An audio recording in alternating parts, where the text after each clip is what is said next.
My name is Emily Finch and I'm a film director. I would say my style is elegant, artistic, a little bit noir, and I really like a lot of suspense too.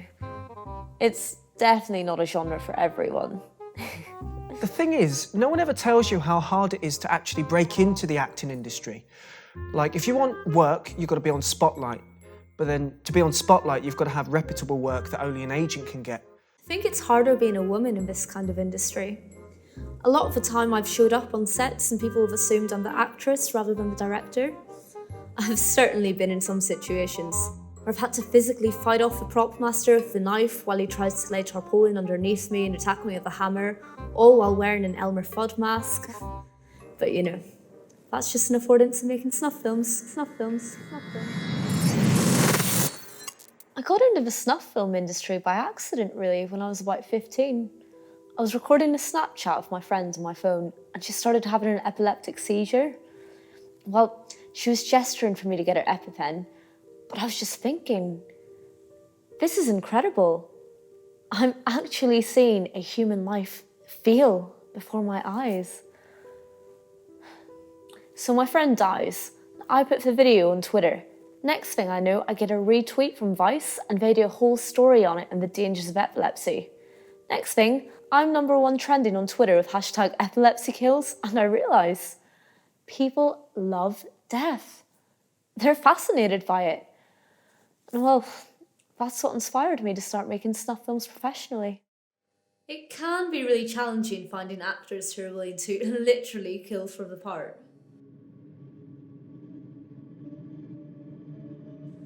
So, Reg, have you prepared a monologue? My name is Reg Trout, and I want to be an actor. Well, first and foremost, I am a hitman. Been doing that for about 3 years now. And although it's nice having like a sturdy income and financial security, it's just not where my heart's at. For in that sleep of death, what dreams The may thing come. is, no one ever tells you how hard it is to break into the acting industry. Like, if you want work, you've got to be on Spotlight. But then to be on Spotlight, you have to have reputable work that only an agent can get. So in order to do the thing that I love, the only way I could do it is by doing it for free. And, well, I love Emily.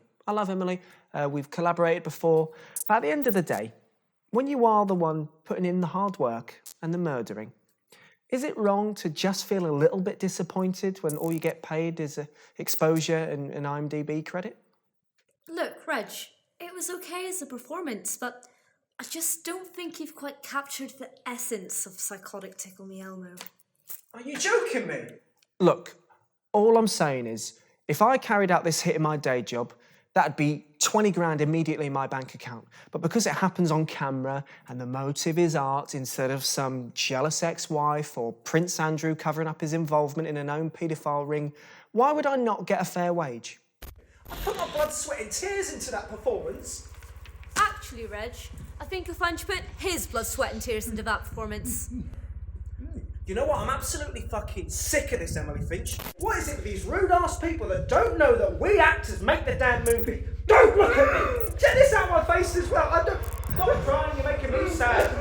You're better than me, but you're not, okay? Because I just... Get away from me! I'm a grade A actor. Get out of my way! I don't deserve this at all. So, due to some creative differences, Reg will no longer be my main actor.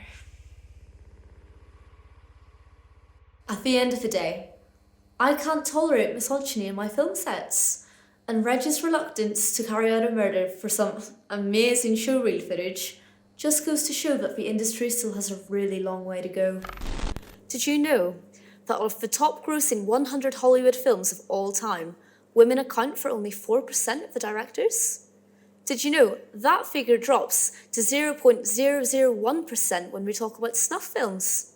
That's me, by the way, 0.001%.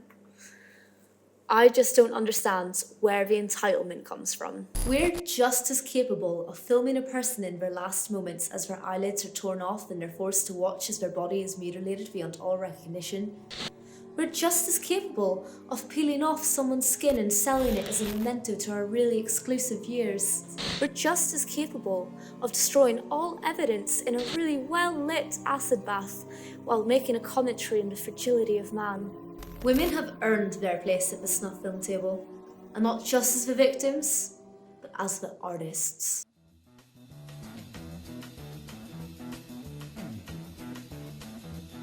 You know the day destroys the night, night divides the day.